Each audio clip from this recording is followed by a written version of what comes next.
Right. Welcome one and all. This is the Peace Dealer.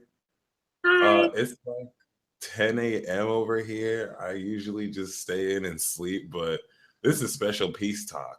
So highly anticipated. This. Uh we got episode 48. The great Amber Khan. How you doing? Hi, I'm really well, thank you. How are you? Very honored and excited. A I'm lot of excited too. feelings right now. This is cool. This is exciting. Wait, are you watching, just on a technical note, I'm sorry, but are you watching this on the Google thing or are you watching this on YouTube? Oh, good question. So I'm watching this on the Google Hangouts Yeah, because that's for where, my okay. yeah. Well, there's both the YouTube video is a little bit lagged, I think, but um I'm having to look at the camera, the chat, you this is kind of like really Yeah, that's interesting. why I don't know which one, because I don't think that on the YouTube video that they can see me. Oh, okay. No, they oh, I see what you mean. Yeah. From the Hangout view, yeah, but if you look at the YouTube video, they totally can. Oh, Yeah. When I guest star on Hangouts myself, uh-huh. it doesn't look like they can see me because it's just gonna show the So we person should be that on Hangouts. We should just be here. This is yeah, what we should be but doing, this here. but they can totally see you though. Okay, So that's yeah, fine. there's in the live too showing you It's love less too. distracting for me this way, actually, because I can focus on you. Sweet. All right. So music and mansions is right. This is such a win for Geminis. Like every Gemini interview I've had has been super lit and on fleek. I'm gonna use those slang terms because I don't know better. But yeah, Amber, how are you? You live in Denmark, right? I live here half the year. So in true Gemini fashion, I'm actually living on both continents. And it's been that way for like almost 15, 16 years now. So I spend half the year in Denmark. Every 3 months I'm here. And then every 3 months I was in New York, but now those 3 months that I'm not here, I spend just kind of going where I want. Nice. Okay. Yeah, I feel like I just turned 40, so I feel like I've earned it. So, I mean, let's just be honest because I'm sure when you share your age, people are like, stop lying. You're not that old. Like, It's weird because my brother is 44 and he gets carded for cigarettes. And oh, what? yeah, and my dad is in his 90s, mashallah, and he looks like he's in his 60s. So I think it's just, really old genetics. Like my dad is really dark skin. It's something about like a very hardy gene, I think. You know, Yeah. indigenous cultures, that have like just very strong genetics. I think You know so. what? I was gonna say it was a Gemini thing, but if your dad and your brother too, Yeah, they look so young. It's crazy. Like I've never really he never looks more than 26. My older brother never looks older than 26. Like you'll perpetually look this way until you're about like 49, 50. Then you'll start to age a little bit. This is the thing I'm talking about. It's something about where you get stuck at like 25 or 26 and you don't. But the interesting thing about that is that all growing up, I looked too old for my age. People thought I was way older than I was. Way older, dude. Like when I was like 15, people used to think I was like 25. And I fucking hated it so much. And I went to this makeup counter and there was this like, no nonsense Russian woman there at like Lord and Taylor's or something. And I was so bummed. I was so depressed. I was like, dude, everyone, because my friends all looked like babies. They look like little girls. And I yeah, had this fucking face at 15. That's not easy. This is a lot of bone structure and stuff for like a 15-year-old. So I was like bitching at her and I was like, I look so old for my age. Like I'm only 15, but people think I'm 25 and nobody's ever going to date me. And she was like, wait. She was like, you're right. I'm not going to lie to you. You do look 25. I was like, oh my God, life is over. And she was like, but when you're actually 25, you'll look that way until you're 50. Like your face will just stay this way because it's just bones. So it's weird. I know how it feels to look way older than you are, and now all of a sudden I'm getting the experience of knowing what it feels like for people to be weirded out by how young, and you'd think it would be an advantage, but it's not, because guys my age don't even think to hit on me. It doesn't even occur to them because they're not assholes. They're not going to date some 25-year-old. Yeah, that's real. That's real. You That's know? so counterintuitive. And what kind of reactions do you get in that context when you tell them your real age? Do they not believe you at first, or? Well, no, it's always like off of some cultural reference. They feel like they're being the charming older man, or they'll be like, you know, it's like saying almost fired. Not that you would know what that is. And I'm like, get the fuck out of here, dude. I saw that when I was like 5. You know? And they're like, what? You know that? How old are you? Like, it's always some like cultural, some song, some rap song, something where I'm like, dude, I know that. Like, I was born in 77. You know, and there's this moment of like clarity, like, wow, yeah, she's my peer. Yeah. You know? Like, that's always like but I've never dated outside of my age group. Like, I like dating people my own age, you know? Yeah. Yeah. I'm very much a Gemini. I like a twin. Yeah. No, I feel you on that. So for those who are like curious, what are your sun, moon, and rising? The placements. Okay, so my sun is in Gemini, my moon is in Virgo, my rising is Cancer, my Venus and Mars is in Aries, and my Mercury is in Taurus, and my North Node is in Libra. What's in Taurus? My Mercury. Oh, nice. Venus and Mars in Aries. That's That's and I kind of like really, because I was raised by an Aries, I really live through that energy a lot. Like a lot. Everything is fueled by that Aries like inability to see anything but what it wants. You know, like singular focus. So your mom or dad was an Aries? My mom is an Aries. She's an April 1st Aries. She is the Aries of Aries. and a military woman, ex Air Force. So very much that like Diana, you know, yeah, she very much fits her sign as she's a soldier, or she was for a long time. My dad's an Aries, actually. Is he? My mom's a Gemini. Ooh, that's gotta be nice. Yeah, they both have a Virgo and Capricorn moon, respectively. So your dad has the Virgo moon. Yes, my dad has the Virgo moon, and my mom has the Cap moon. So your mom and my son have the same placements. My son is a Gemini with a Capricorn moon. Him too. That's amazing. They're very. My mom and I are. They're very what? They're very good people. Like in their core, they're very good. They don't like doing bad stuff. You know, like some Geminis like doing bad. Like Capricorn moons are not about the shit. Like they're like, no, you have to do the right thing. You know. This is true. I have a Capricorn moon myself. Yeah, it's very like do the right thing. And if you don't have that, it can be, you know, the Virgo moon's like, fuck it, be a bitch. I've always been curious, like, what's the difference? I'm not gonna lie, like, the only reason why I'm not an evil Gemini is because, like, my Cap moon will just. I know it. It's a very, very fortunate placement for a Gemini because it keeps you so fun and focused. That's a hard balance for most Geminis. Fun is easy, focused is easy, but walking that line in the middle between fun and focus can be very difficult. And the Capricorn moon gives you the weight to kind of walk that tightrope in a fun way. Like, I'm sure that one of the things that you can equate in your mind with your mom is that she's just a lively person. Yeah, you know, she's lively when she's not like working 24/7. Okay, so that's someone who's really living through their moon a lot. Oh yeah. That's what really helped me really embrace astrology, because I have Saturn on my moon, and like I could so see my mom through my moon, and it's just like, it's crazy how that could be predictive enough to like get to know someone without even knowing someone. The moon sign is very powerful. It's very powerful. It has a whole different effect on how you deal with each other. It's a very seductive kind of dance that the moon signs do. Like if your moon signs don't gel, you don't get along. You don't have that chemistry, you know?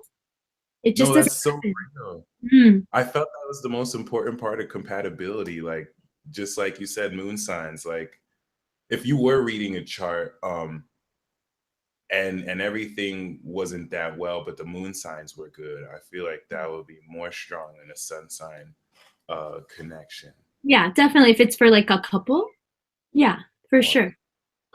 For sure. Because it's seasonal, right? The moon accounts for the up and down that you're gonna do. Like having a Gemini moon is terribly difficult because you're so dual and then the moon is taking you up and down anyway, and it's so hard to get anything done, you know, Yeah. because you in these circles, like it can just be so hard to push through.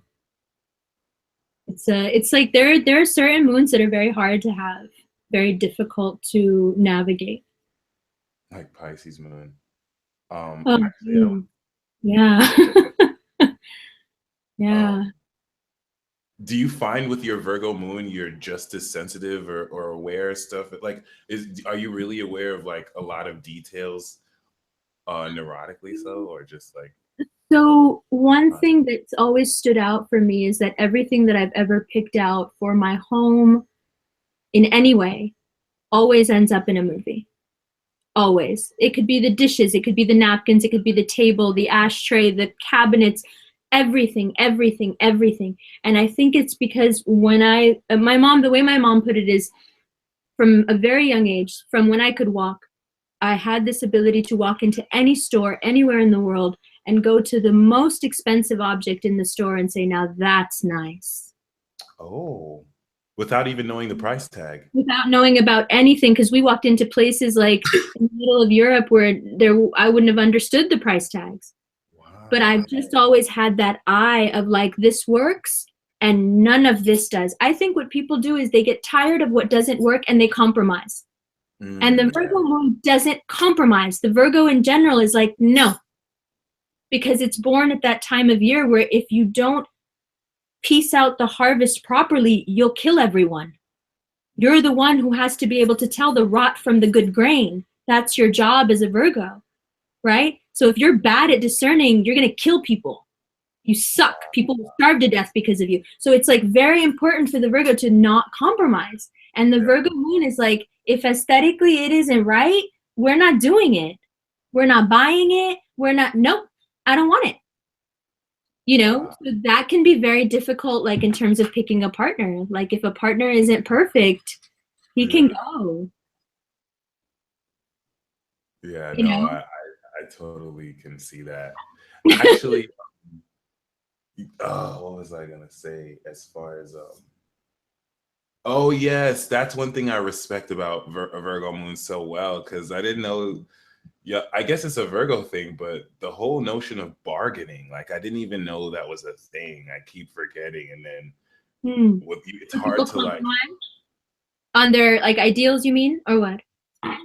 No, like just as far as like I remember when I visited my dad in Nigeria, and like we would go to the market, like he's bargaining with everyone. Like they'll offer him a price, they'll hear my accent, they'll try and up it up, but Yeah. he'll just bargain them down, like walk away if they do it too big, then call him back. And I'm like, wow, I didn't know it's Yeah. real out here.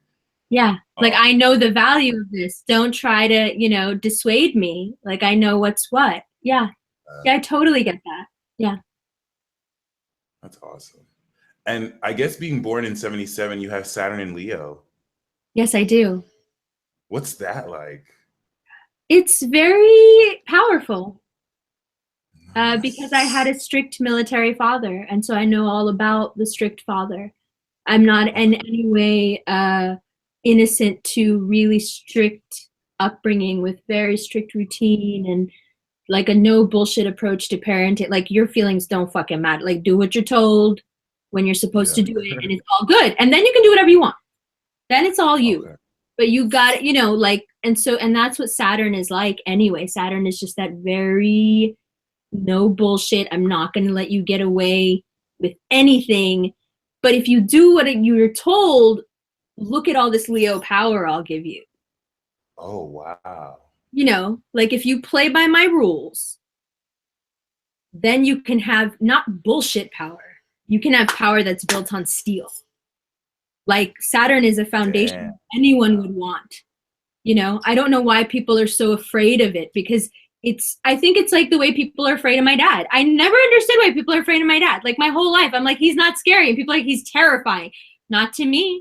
You know, I've hung out with mob bosses and drug dealers and all kinds of, they don't scare me. There's nothing like, I think Saturn in Leo gives you a very masculine kind of confidence, you know, where you're very comfortable sitting among men and just like, I've never been in a situation where with men where they treated me like a girl. Nice. You know what I mean? Like if you treat me like a girl, I'm probably gonna insult you. Like, okay. Right? It's that very like strong kind of I know what I'm about energy. But it makes me I get along with Leo so easy. It's like it takes no work. I don't have to do anything. I don't have to say anything. We just see each other and we get along. Like That's interesting. You know, they recognize me. They're like, yes. We like, you're a fighter, you know? Yeah. No, that's amazing. That's I guess, what do you know about that placement? Is it usually a negative one? No. I'm not as familiar with it, so I've always been interested to get like someone's experience. I've always seen it as like integrity of the heart, but yeah, it's what sign is your father? So here's the weird thing about my dad. My dad was born in a clan in a time where they didn't keep records. The records were kept by the harvest, and when the harvest came in and when the harvest was planted. And so he came in when the harvest came in. He likes to say he's a Libra, but I know in my bones he's a Virgo. Oh, okay. Word. But he swears he's a Libra because he doesn't like the Virgo reputation, and he got to make up his own birthday, so he just made up a Libra birthday. So we just let him believe he's a Libra, but he's not. Like, because I remember talking to his mom, God rest her soul, and she was like, yes, it's like right when the harvest came in. I was like, was it cold when the harvest came in, or was just it starting to get, she was like, no, it was still quite warm, but the harvest, and I was like, Virgo. God damn it. Oh, wow. Yeah. That's amazing. And where are you from? Where are your parents from? Or where do you represent? So I'm a mix. I'm kind of a weird mix, actually, people who don't generally intermarry. Within like the Indian caste structure, the Hindu caste structure, after the priests are the kings and the soldiers. That's the caste of Indians who are very, very tall. They have very, very long extremities and very square. They're the military caste, and they're called the Rajput. So my dad is from that clan, and they never marry outside of it. It's a gigantic number of people. It's all the military, basically, is Rajput. And they always marry other Rajput.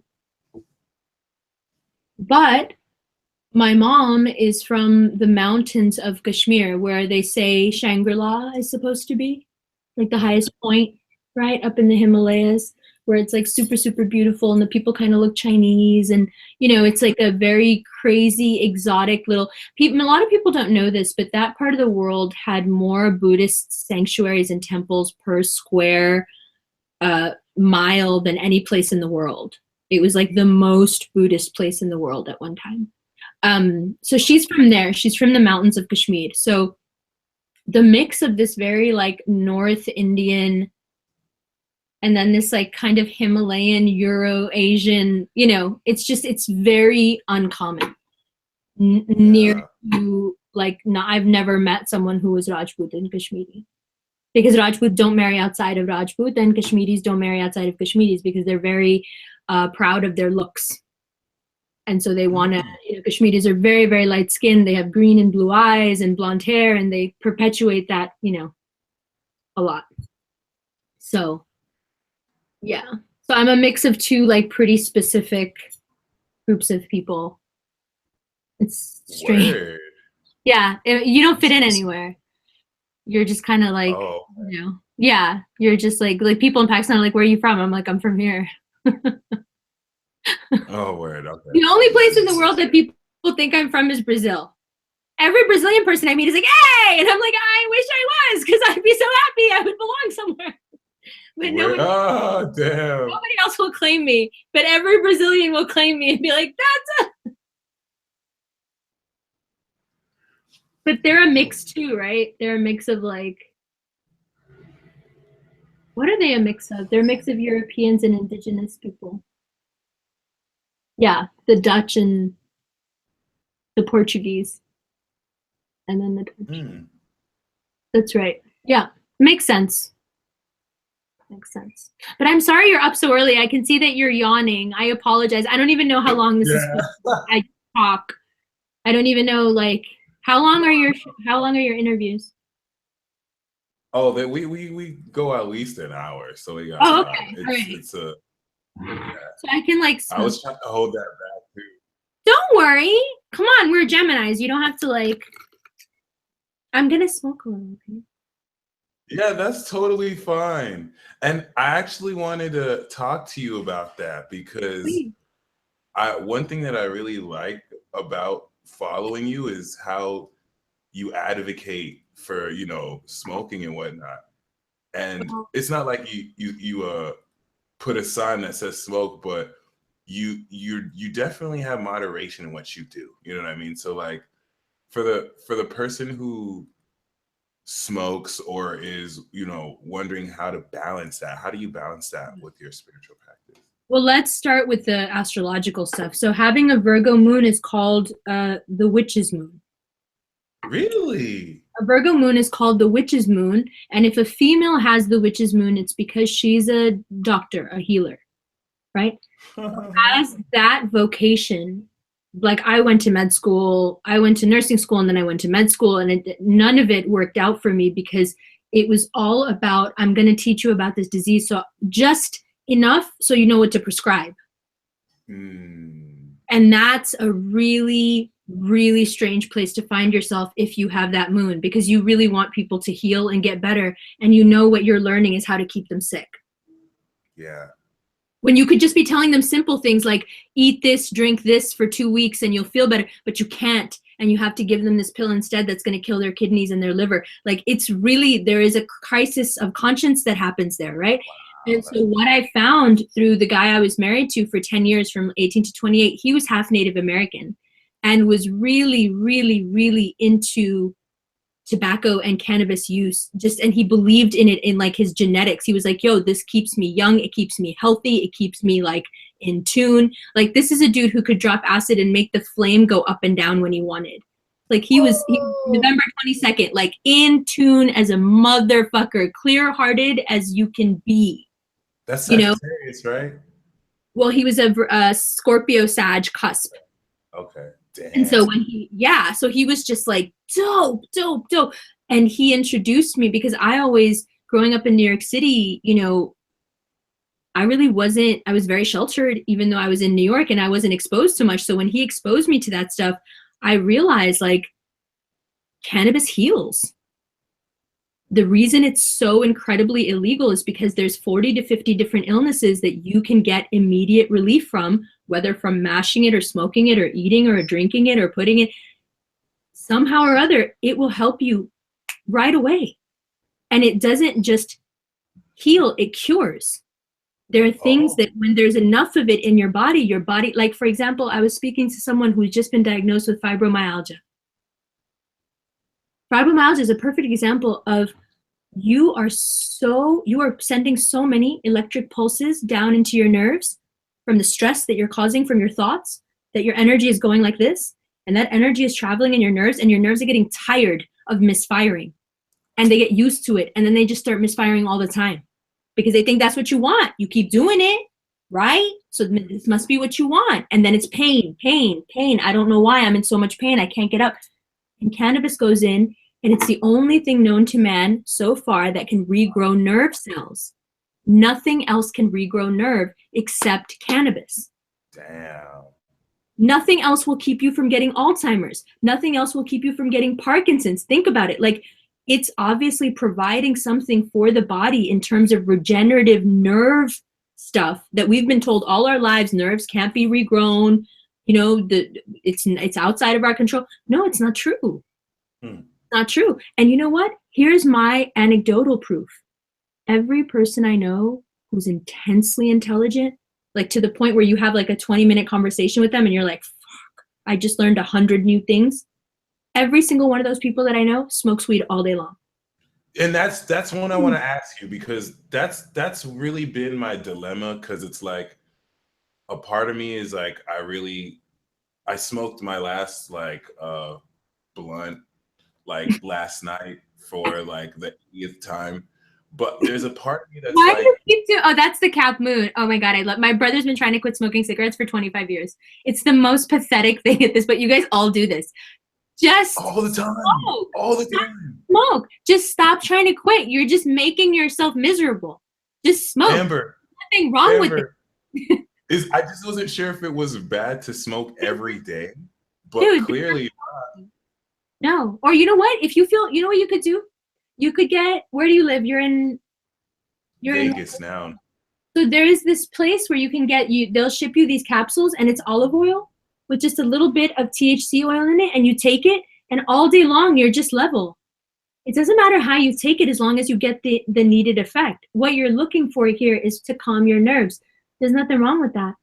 If you look at how our bodies have evolved and how technology has evolved, we're fucking lucky we got this, because how are we supposed to close this gap between what we physically are evolved to handle and all this? Yo, my brain's not evolved enough to handle the fact that there are people live commenting and I'm talking to you here and you're there and I'm here. Like, I'm still trying to process that on some level. My back brain is having trouble with this concept. So what's going to bridge the gap between this technology that's become almost metaphysical in relation to our body and where we are now? Weed, psychedelics, mushrooms.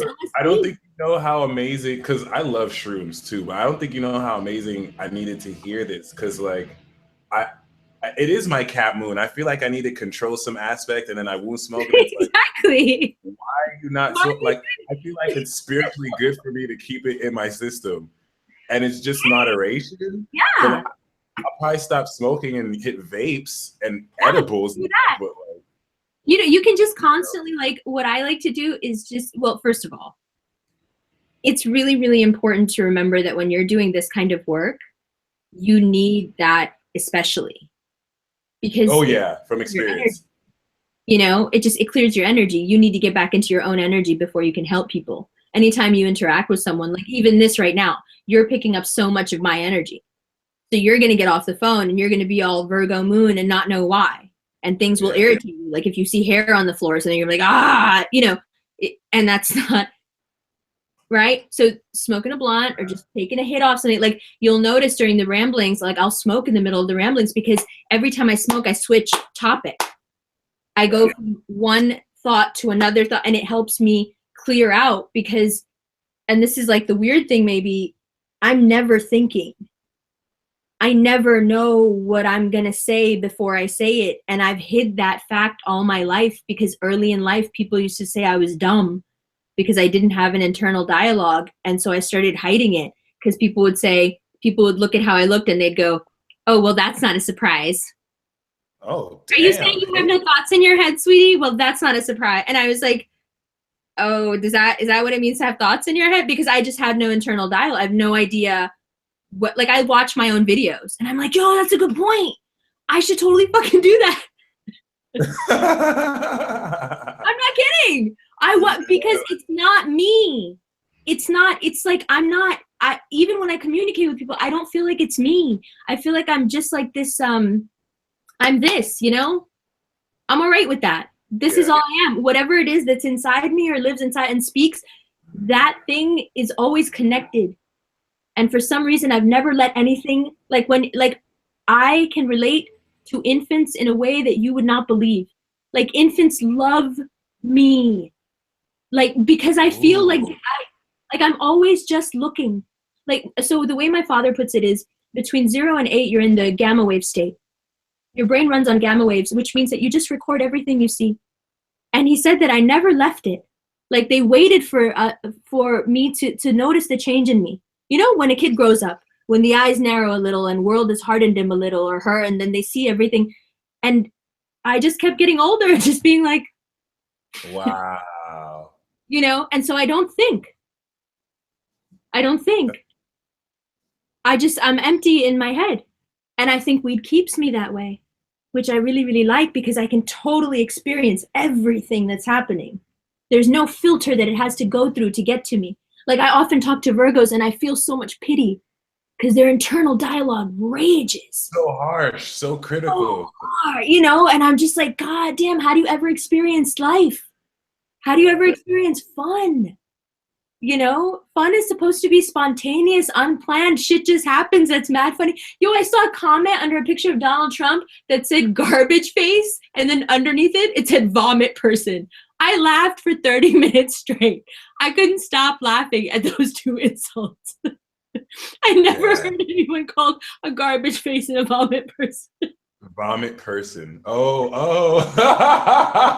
It's fucking hilarious. It's so weird. Yeah.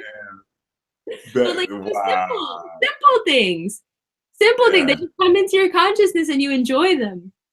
Oh yeah, definitely. That's what I love being a Gemini. Like absolutely. It lets me laugh at the littlest, like the simplest things, and ain't that youthfulness. And I love how you mentioned channeling because I wouldn't say I don't have an internal dialogue. You help me understand this. Like I used to think that my thoughts were mine, but I really realized like every time I'm thinking, I'm communicating with that higher source. And I don't even prepare anything. Like it just all channels. I was like, what am I going to do for this peace talk? And Spirit was just like, no, we don't prepare. You just shut down, let me flow. You just show up. Like my weird relationship with Spirit. That's a cool way to put it. You just show up. Oh, definitely. Yeah. That showing up has saved my life, changed my world. But the one thing that's kind of, you know, that gets everyone out is this propaganda about weed. Like my mom's also a pediatrician and she's very concerned about the way, because I can attest to certain ways that I've kind of not been responsible with my usage of it. So well, I have okay, I'm sorry. Go ahead. I have a very important point to make on this, so I'll let you finish before, because I know exactly what you're talking about. Like I get like concern is as a pediatrician, and she's right. And here's the thing that's very nefarious about the whole thing. There is a certain age at which you should not touch marijuana at all. It is not for you because your brain is forming. When your brain is forming and it's full of fat, and myelin is fat, but it's still forming, the last thing you want is anything going and binding to it. THC binds to fat. It doesn't make you fat, it binds to fat cells. But the thing that surrounds nerves is myelin, and myelin is fat. So your mom is right in that age group, it is very dangerous to smoke because it can lead to dissociative identity, psychopathy. It can lead to all kinds of things, okay? But look at what our culture has done. Okay, so just think about this. There's one group of people who should never smoke weed. Everybody else it's good for.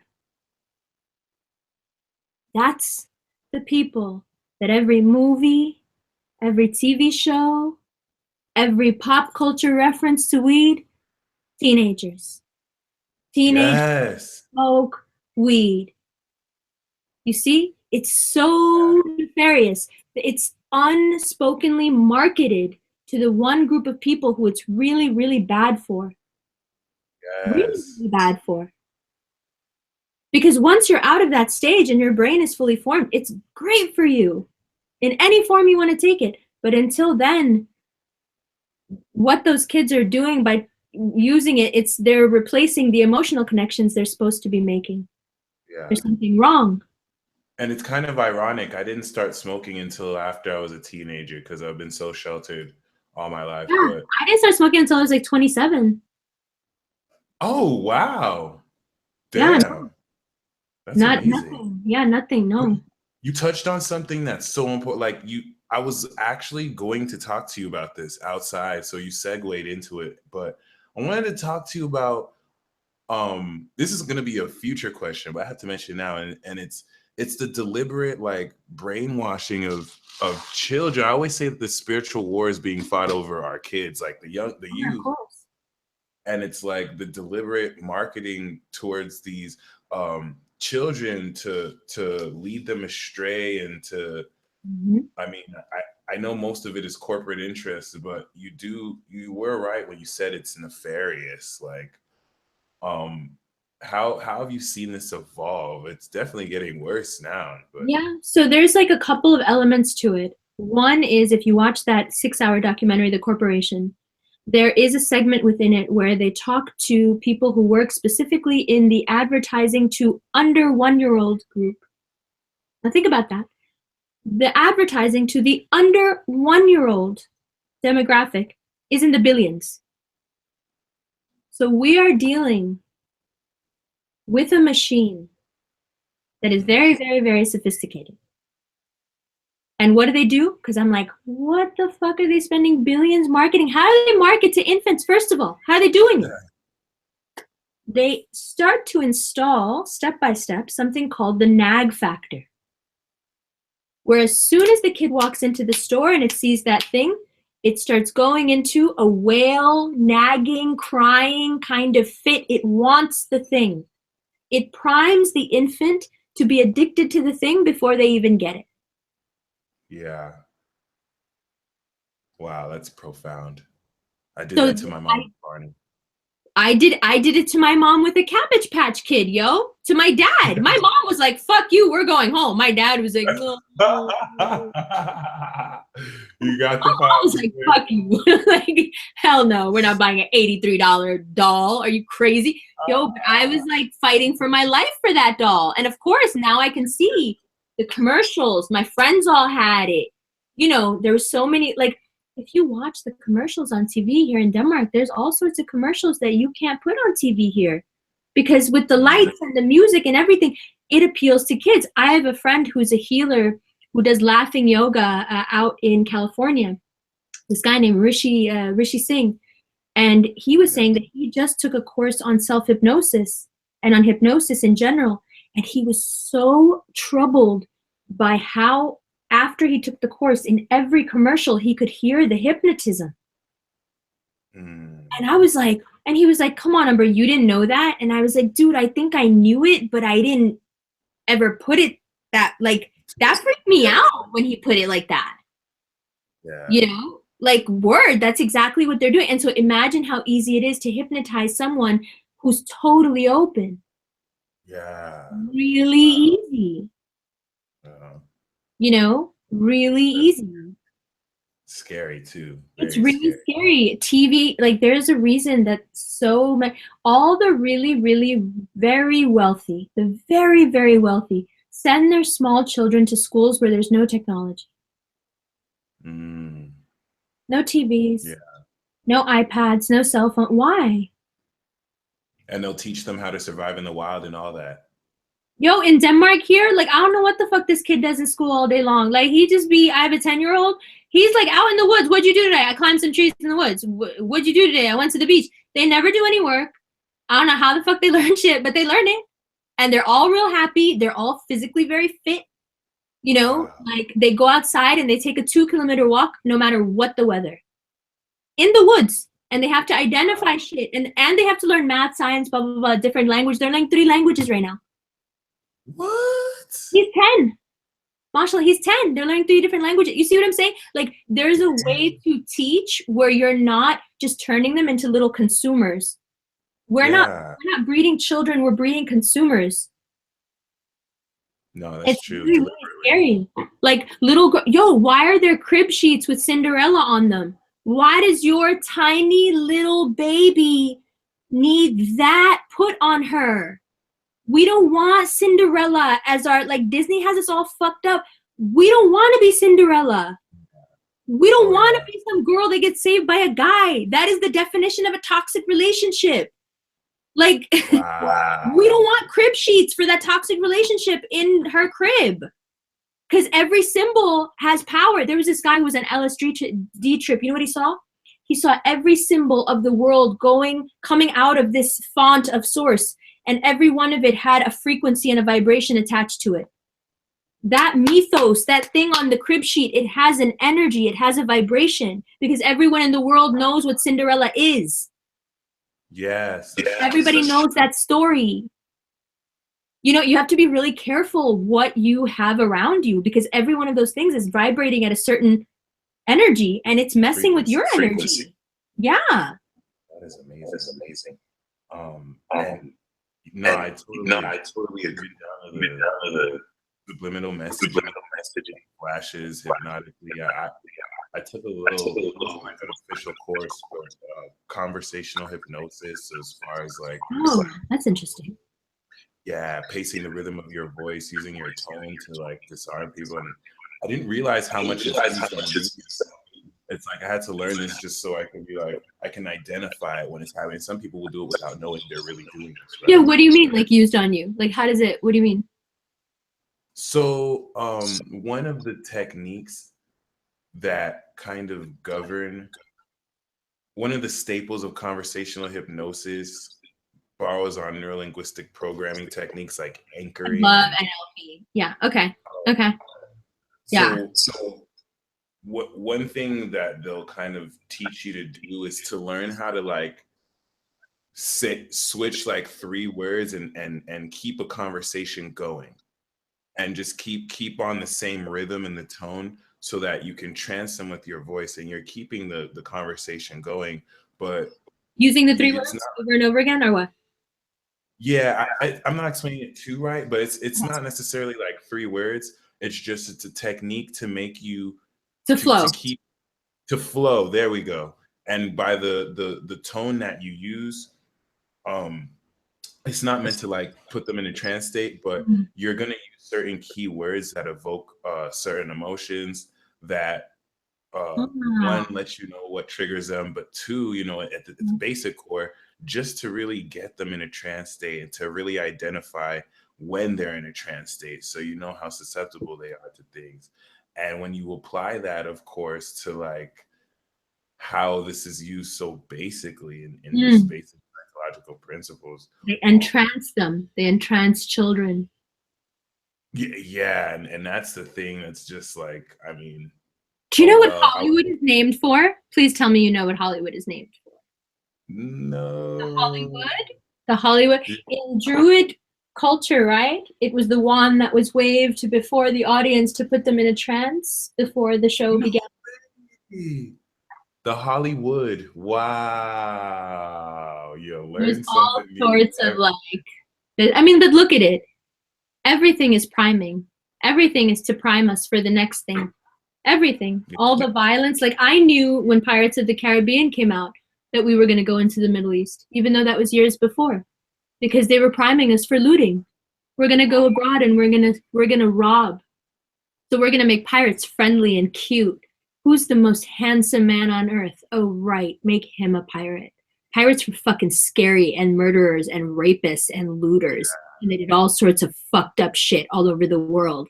But Johnny Depp is so handsome. Likeable. Make him the monster, and you make him this likable, half girly, nimble little creature, and all of a sudden pirates are cool. Everybody wants to go see a pirate movie. Everybody wants a pirate flag. And now we've got this flag waving everywhere. The first time I saw in a store a bunch of those Jolly Roger, whatever they're called, I was like, oh wow, we're about to start some colonial war somewhere. Why would they be pushing this on us? Why would they be pushing this symbol on us? Just think about it. No, it was always for war and death, you know, or else we would have been scared. But we saw it so much, and it's like beauty. The halo effect has the ability to really slip all sorts of really, really dangerous messages in. That's why they always use really good-looking people to do it. Tell me, would it be a cool film if this really, really, really bad-looking guy was just running around shooting everyone in the head? Because when Keanu Reeves does it, everybody wants to watch it. You see, it's like they use the beauty to get your humanity because you let it in. Beauty is very dangerous. Venus in astrology. I've Yeah. always felt that was like the dark side of Venus, like being Mm. able to hypnotize or regardless. I really do feel A love this spell. yeah, and I mean not a lot of people would catch that, but you're right. They even primed Trump's victory. I firmly believe him being on The Simpsons is no coincidence. Like Well, no, none of that. Uranus was in Aquarius, like None of that. It's but I also think I do also think that we even though that's nothing new, like they stayed priming and preparing. right for all sorts of stuff. But I think there's this. Remember when that earthquake happened and then the horrible tsunami afterward and killed all those people? I think in 2005. Yeah, Remember? yeah.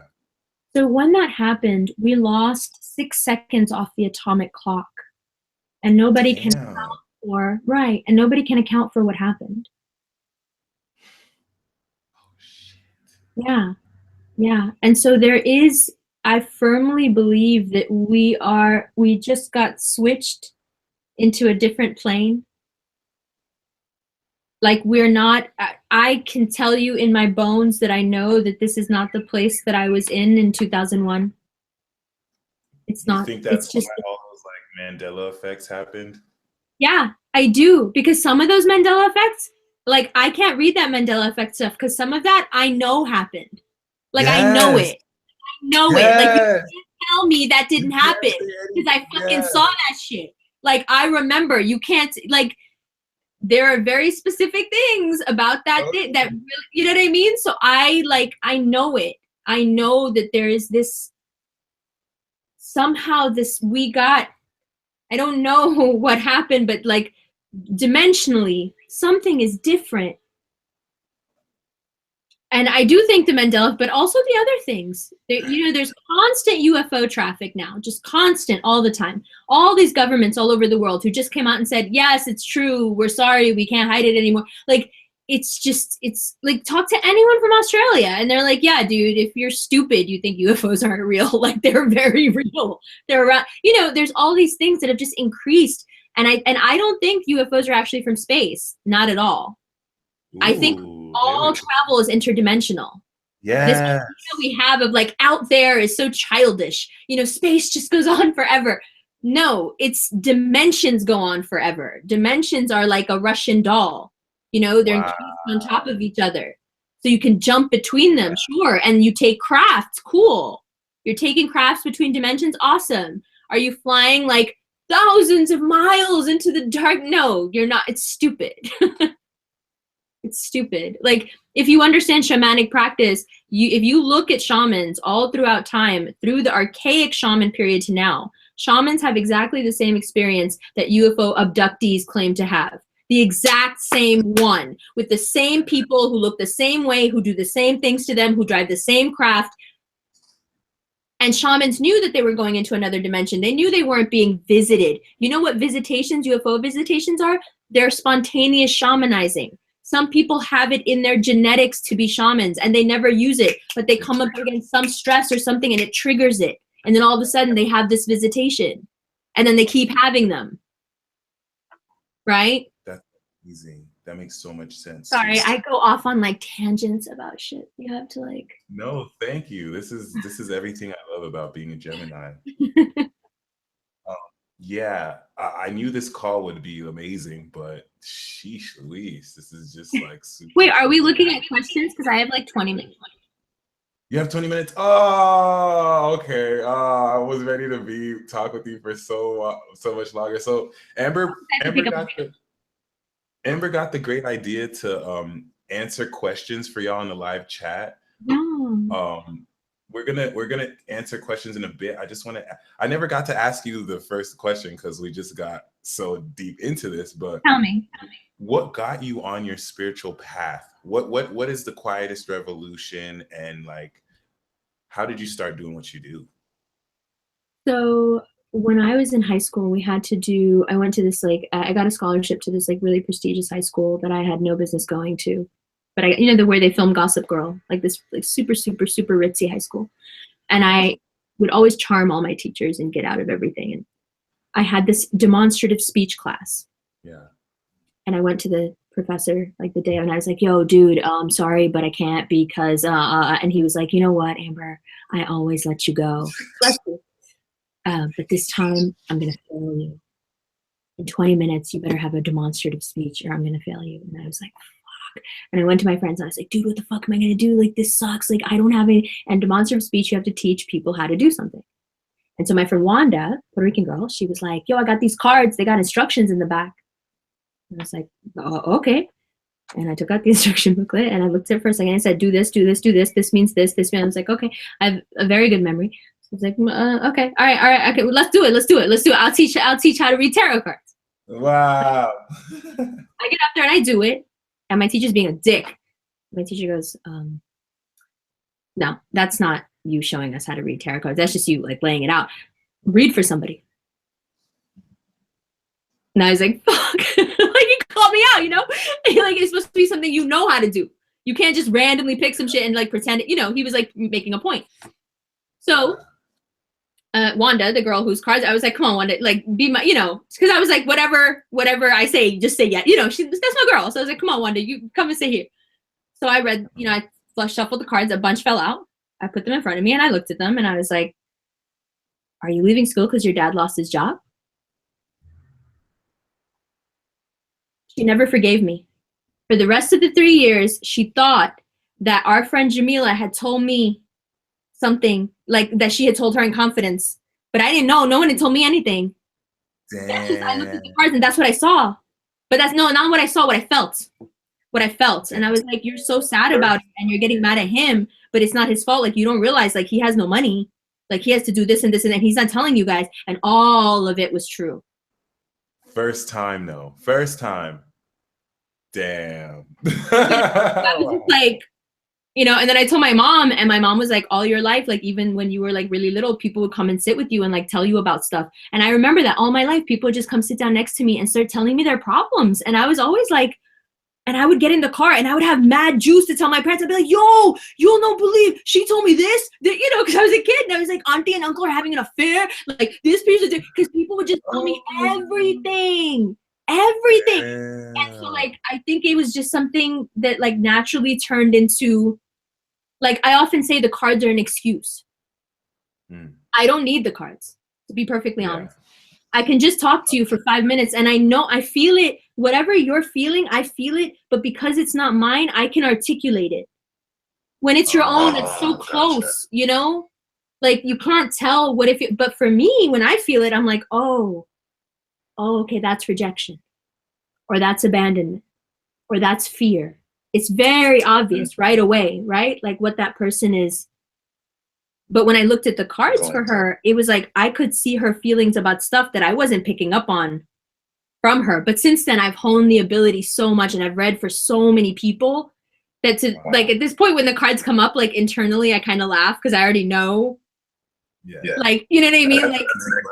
Like I'm like, okay, right, of course. Like the hangman, duh, you know, or whatever. Like, yeah. So, that is so fun. So that's really like yeah, just a teacher who wouldn't take no for an answer. Wow.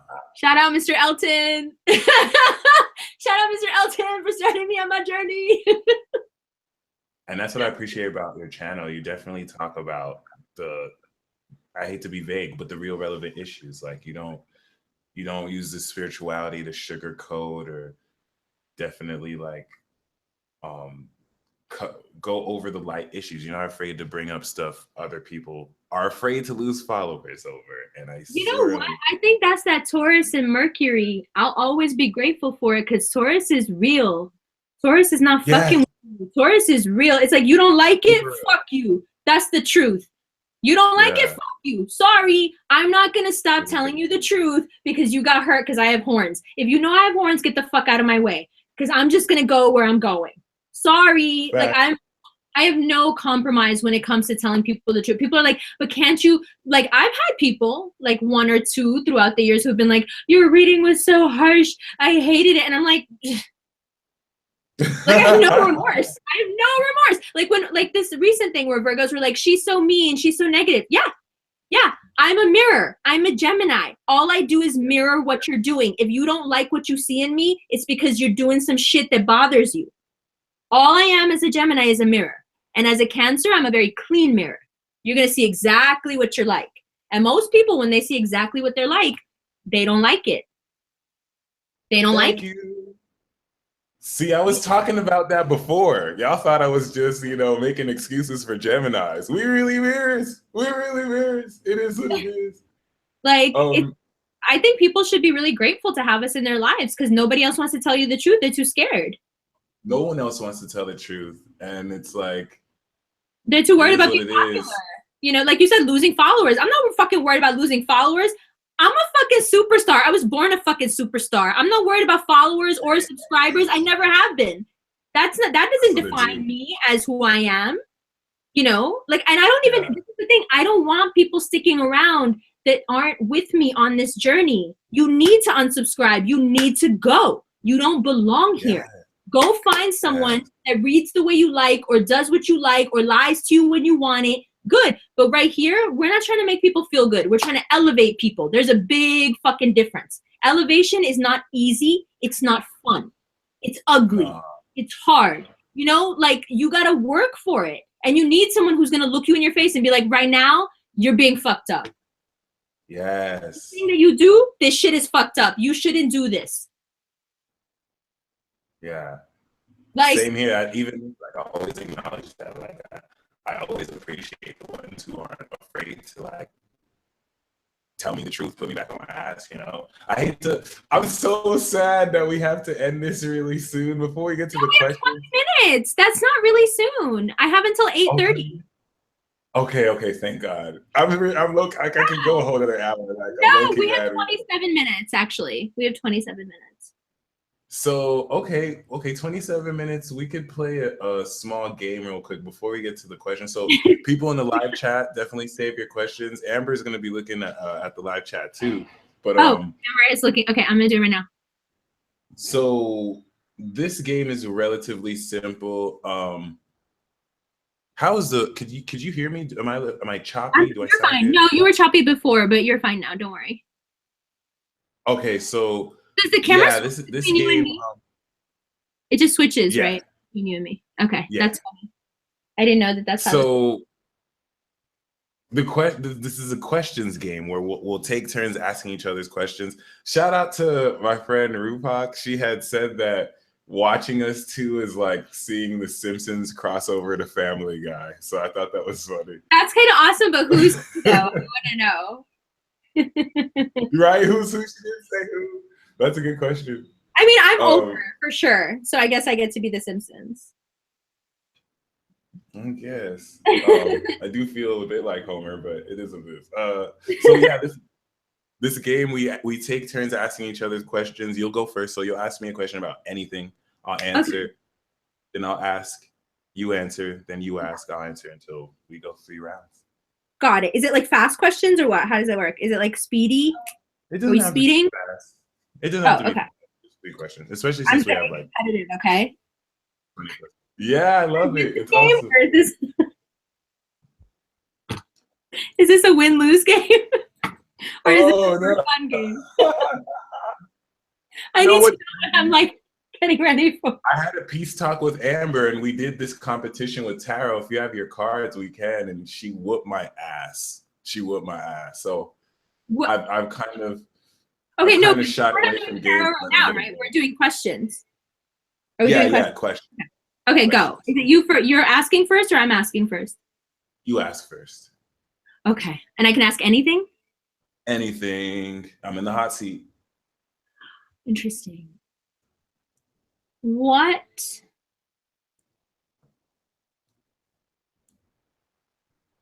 the first thing you'd ask for when you leave here? If you could have anything you want. Once we leave like this plane of existence, like what's the first thing you'd want? Oh shit. That's a good question because I mean, since it's not material, it's gonna be hard to ground that into something quote unquote real. I firmly believe that once I leave this plane, I have access, so my desire, there will be a cessation of my desire.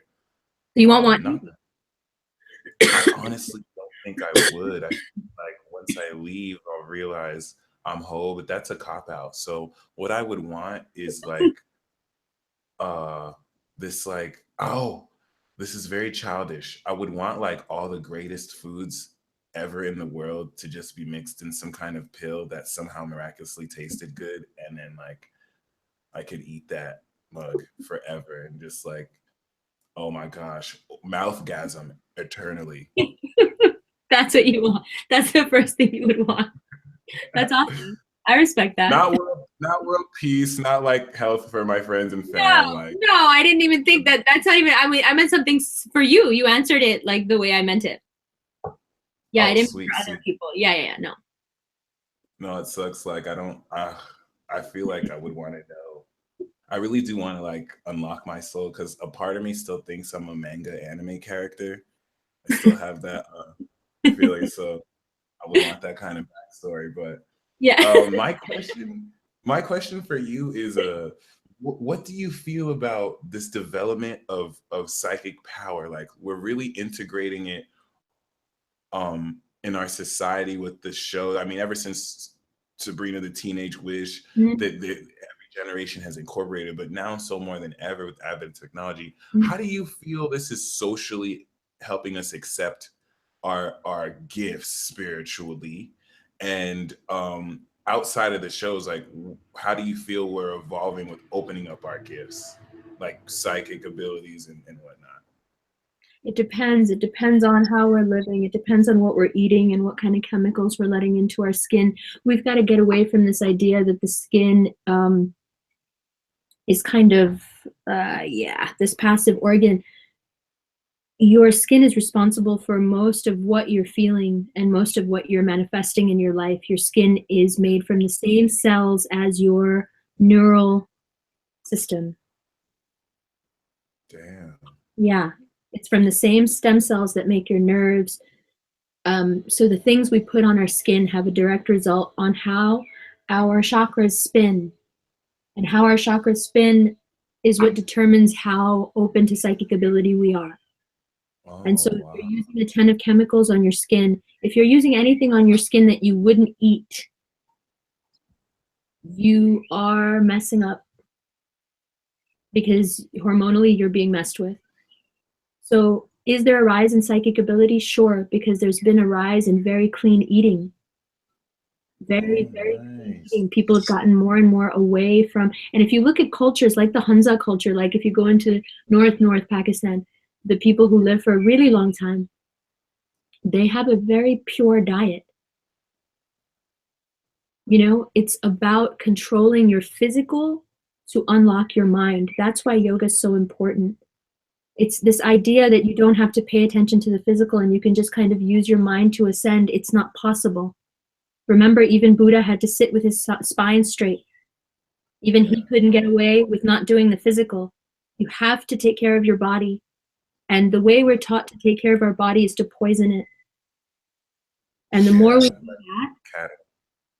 I mean, did you see the thing on my page where you can fucking take a magnet and pull a piece of cornflakes around? Why is there so much heavy metal in cereal?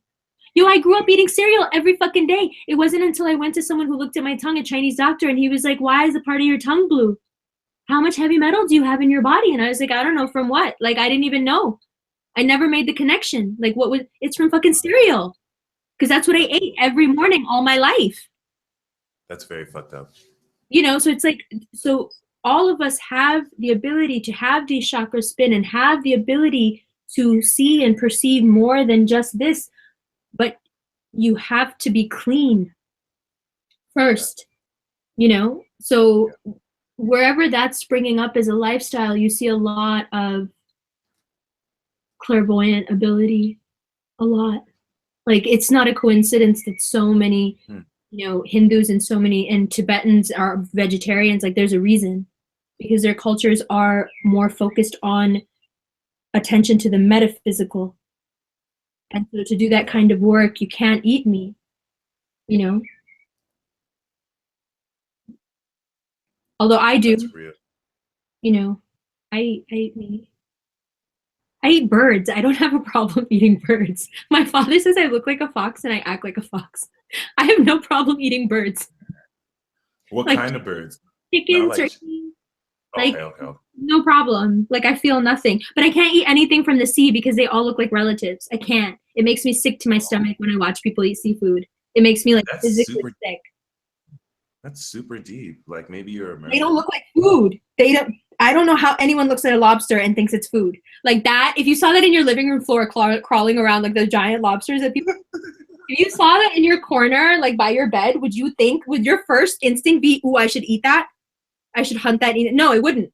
You'd be like, that's a big fucking roach. I don't want that thing. That's what you would. That's what you would think. That's what you would think. I swear to God, that's what you. And like, I look at stuff like that, and I'm just like, no, That's no. real. Damn. That's actually super real. But now, like, not even just my preference, but now on a serious note, because of what Fukushima is doing and because it's still leaking, seafood is not safe to eat from the Pacific. It's not, because Fukushima is still leaking? well, here's the thing. You've got to keep pouring water over those reactors every minute of every day to keep it from overheating. That water is being dumped into the ocean. And so if you look at the radiation, it's made all the way to California. So now on the coast of California, we're finding radiated fish. And that radiation is coming from across the Pacific. So seafood is not safe to eat. See, Japanese culture will survive because there are a few foods that take radiation out of the body, and they eat all of them. Oh, nice. So, like, all of them. We don't. Oh. You know, so it's not, just be careful. Yeah. Well, I'm gonna cut that sushi. Well, sushi face. Who wants sushi face? Don't do it. Do you know about sushi face? No, what's sushi face? Oh my God. So it's like this thing, and I always knew it. This thing that happens to people when they eat sushi, their eyes it's called, look it up. It was just in the news. So it's like this condition you get from eating sushi called sushi face, where your face gets all puffy and you get circles under your eyes and like they swell. No. Oh, damn. No. They should call it Fukushima face. You know it's some other shit. No. Oh my God. I'm very like Jacori, I apologize for taking you out to sushi. Sorry for all those guys who I know you guys really love seafood. I apologize. All right, round 2. That was just round 1, y'all. That was just round 1. So now I get to ask you a question, yeah? Yep. Okay.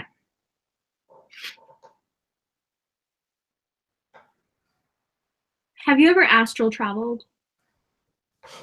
Oh, such a good question.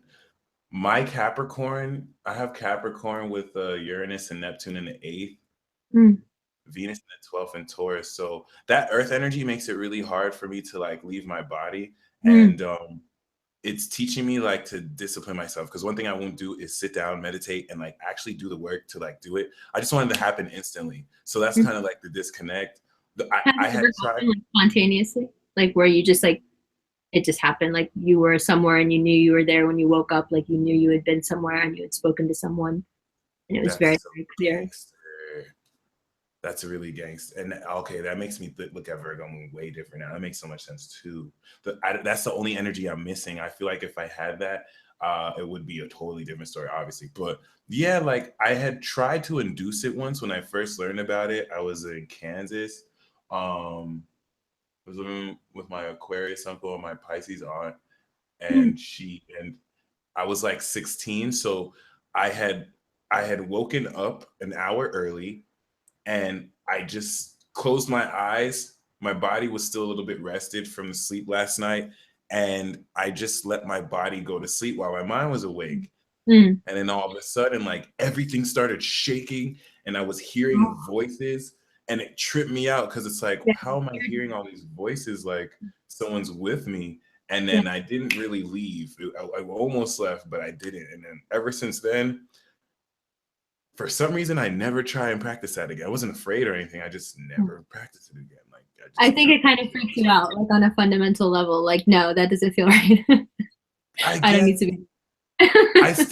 I still would like to like do. I feel like it's for a deeper because like when I want to astral project, my moon will be like, no, they're watchers that are trying to steal your body. So let's just not do that. You just want Oh, dude, that's such a Capricorn thing to do. That's exactly how my brothers think. Wow. Saturn's on my moon, so it protects me. Like it's like Yeah. I'm not gonna let you astral project because like you have valuable secrets in your soul for me. Yeah. It's weird. I have to fight over my consciousness. But recently, maybe like a year or two ago, I astral projected on accident. Like I thought I was dreaming, and then I felt my body like over my body on the ceiling, and then I woke up, and then it happened again. And then it wasn't until I woke up, I was like, oh shit, like I left my body a little bit. Like I didn't explore, but yeah, that's about the most experience I've had. That's a lot. That's still a lot. Interesting. I'll see it as that then. I mean, you're right. It is a very Capricorn influence, like the whole. Oh my God, that like whole like paranoid, like the government is watching, people are watching, someone is watching. Oh, I would get so confused. My younger brother, like, but like to his credit, he knew all the stuff the NSA was doing, everything way years before they admitted to it. Years before Snowden came out and said, yes, all of it is true. Like a decade before, my little brother was like, yo. Tapped. Yep. Like where everything is tapped, everything is watched, everything. And we were like, yo, oh, you're crazy. Like, what's wrong with you? And he was like, no, there's something called the NSA. And we were like, oh my God, he's so crazy. Like everything he said was true. Everything. Like it's scary. But you guys are so good at it. You love it. You love finding it out. And like oh yes. It's like great confirmation. Like I knew it. Ah yes. Yeah, totally. My little brother's my best friend. Like that's what we do. That's what we do all the time. It's just like watch stuff and theorize about it. You know, like everything. We'll watch anything on YouTube. We'll just like push it and be like, oh, this looks dope. You know, like let's see what this asshole has to say. That's super hilarious.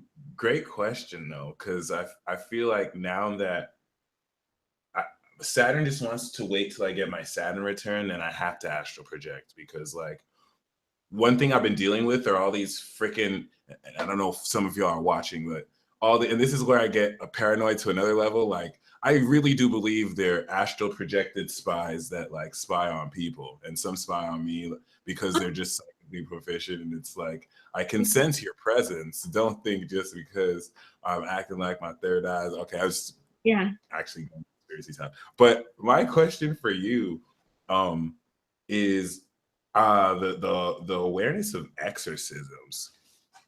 I didn't realize how casually this is done, especially during readings. I'm so used to the way it's like exaggerated. What do you mean, especially during readings? Oh yeah. What do you mean? Were you asking yourself? Okay, what do I mean? Yeah, I didn't realize how much this stuff is exaggerated in mainstream media, but like Leos, Geminis, Aries, when I say exercising, especially during readings, like there's impurities. Like we think demons possess people, but it's more just like the impurity of one's spirit. So there are going to be entities that kind of can inhabit somebody's vessel or body. Sometimes when I give someone a reading, into the light of the energy, some people uneasy, it can make that entity like leave. Some people are so powerful they don't know they banished impure spirits in someone and have somebody feeling different. Yeah. Moon well, I have a very okay. So my question, how do I feel about it, or what do I think of it? Well, yeah, my question to you is more so, how do you deal now more with impurities within people? Like when and sometimes this can stem from like someone is depressed for like so long, and this opens that depression and negative energy takes life of its own, and now it attracts darker energies to influence that person. How real is this world to you as far as like purifying? I know a lot of it is internal work. But it's a completely different explanation from probably anything that you've been exposed to. So as a Muslim, we believe in the race of humans and the race of jinnat, the jinn. And the jinn is just like us, except it's made of fire. It's made of blue fire, not fire that like here, but there was only one being made of fire. Right? God's right hand, the bearer of light, was made of fire. And Oh, word. right? And the race that was made after him was called the Jinnat. Right?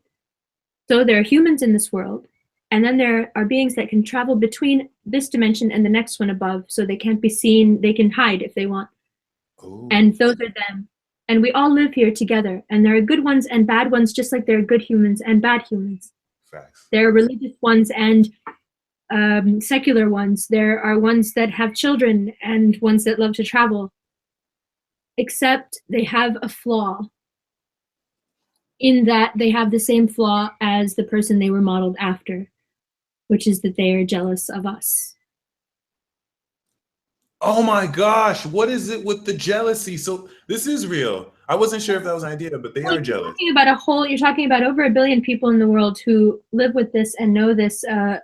In Islamic culture, the jinn is a very normal thing. You know your genie in the lamp?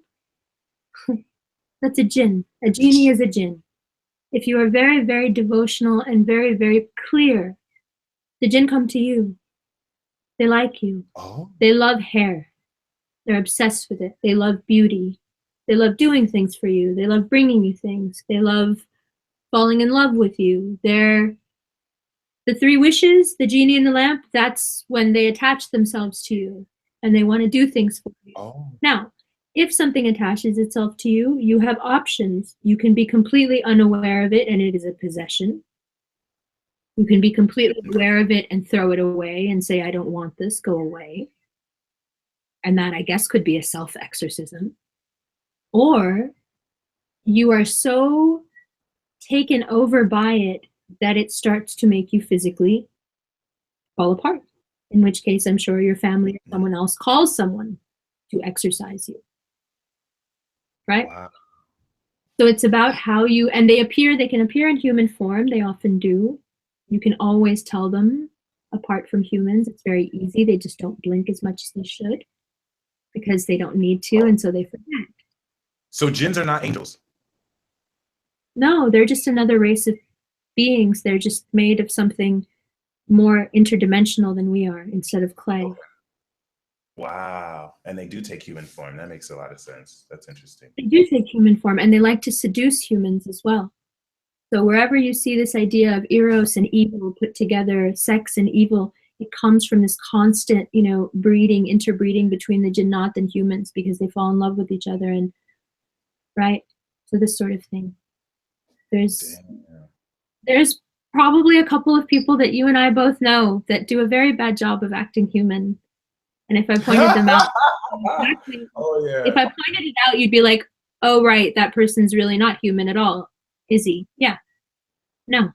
It's very obvious. No. Yeah, it's very obvious. It's very obvious. No, I started developing this human pride because everyone wants to be a god. Everyone wants to be an angel. I'm like, well, I'm human. Like, holler at your boy. I'm really out here. I'm a little scared of the whole, I get the whole I'm a god thing. Like, I'm totally, in India, everyone believes that I am also a manifestation of God. No problem there. But, my Judeo-Christian, I can't, it's just, I can't. I'm just but there's only one God. It's just so in me. That's real. So now I get to ask you a question. No, I have to leave in 5 minutes. Maybe we should wrap it up. Because okay. from Taekwondo. We'll do the questions. And so Lisa asks, do these folks have narcissistic traits? I'm sorry, say this. Your mic was picking up a little. Simply before asked, how do you become aware of what else you are, if anything, outside your human form? So one of the ways that you can tell, as weird as it sounds, is to have a friend sleep over and have them set the alarm for the middle of the night, where it will wake them up and not wake you up. Because generally our astral projection red self kind of sits on top of us when we sleep and just hangs out if it's not traveling, if it's too scared to travel. And so they'll be able to see in some general shape or form what you are like. Several people, when I've been dead asleep, have seen and it's apparently just someone who has a lot of hair who likes to comb it a lot. you know. That's your astral projected form. That's That's my energy. Yeah, like the hair is a lot longer than the body. And like there's a constant like brushing of it going on. And I feel that in my, like, I need to constantly kind of rake my hands through my hair because there's such a charge. Like generally when I touch electronics or light bulbs or like people, I shock them. Because there's such like an energetic charge running through my, like the way my son puts it is I'm a heater. Oh, nice. You're so warm all the time. Like like a generator, human designer. Yeah, like I'm just constantly, yeah, and it affects with my technology. It's so hard when I do readings because people don't believe me, and I'll be like, yo, my tech fucked up. I really want to do your reading. But like I'll be all stoked about something and I'll touch the computer and it'll just die, and I'm like, damn, you know, so I have to, like, I've never been able to get through a single viewing of Don Juan DeMarco.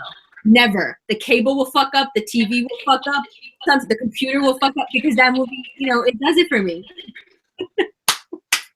And I swear to God, not one time have I seen that movie where it didn't fuck up and just stop.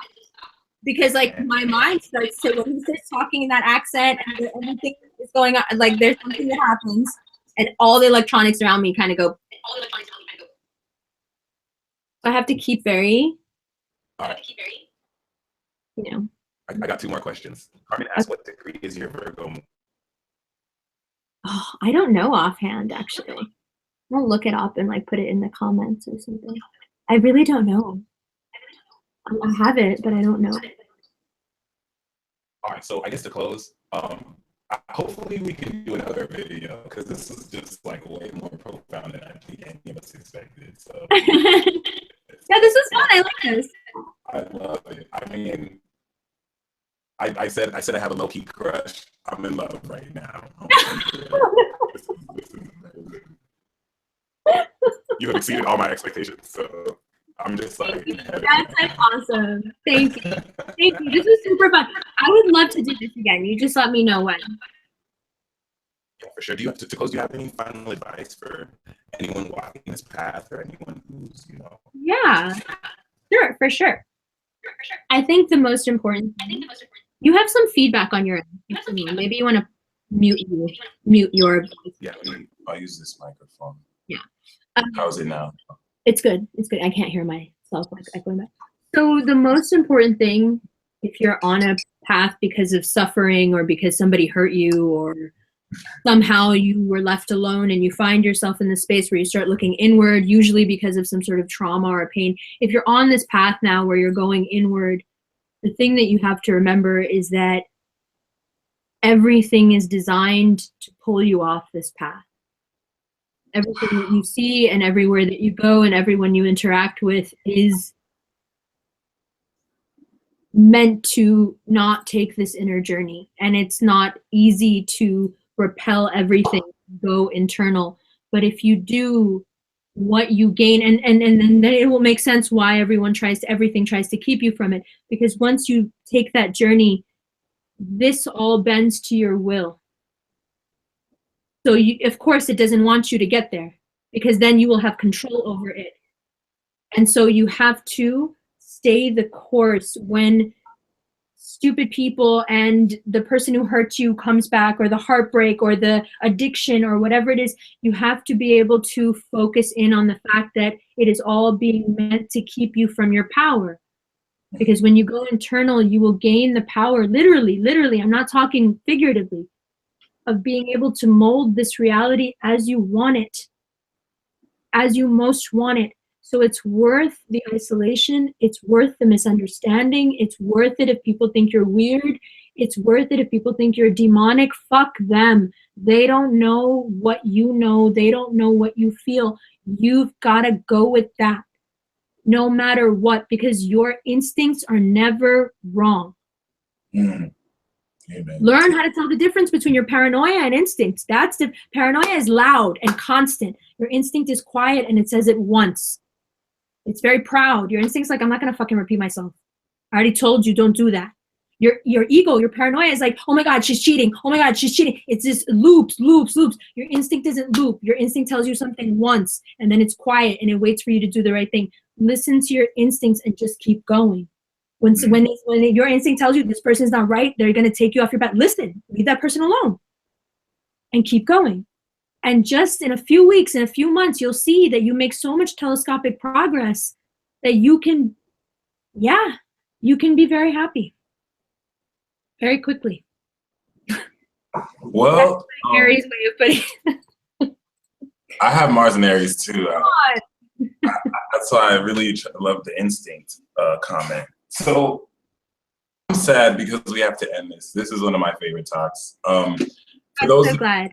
It was such a pleasure. Oh, thank you for real. Everyone in the chat is just going wild. Like, I'm gonna read them. It's gonna be up, right? Like I can go back and read them, or how does it work? YouTube messed up. Like, there used to be a time when you could read the live chat, but you can't. Like, right after the broadcast, you should be able to if you leave the YouTube link up. Oh, cool. Yeah, I'll just leave it up because I see it right now, so I can just scroll back up. Woo! Yeah. Okay. So her link to her YouTube is in the description box below. And how can people reach you, especially for reading? My address is Amber Khan, Khan like Genghis, Amber Khan Tarot @gmail.com. So if you could put that in the info, that would be awesome. All righty. Yeah. Well, thank you so much again for sharing your magic and love with us. Such a good time, you guys. I'm sorry I wasn't reading the comments. I'll get better at like doing both at the same time so I can like interact with you guys more. It's just, it was a little like, just getting used to it. But we'll do more and we'll answer questions with like the people. Yeah, that'll be amazing. So much more. Yay! Well, thank you for waking up early for me. Yes, I don't wake up early for anyone, but for you, I will definitely. I knew that somehow. I was like, yeah, he's waking up because I texted you. He's like, it's 9 a.m. I was like, he's just waking up. I can't because I wake up at 5. No, actually, it's crazy because like I woke up like, oh crap, like I almost thought I missed it because it was before my alarm. And that was my energy. You sent me the text. Right when I woke up, I saw the text like, damn, oh shit.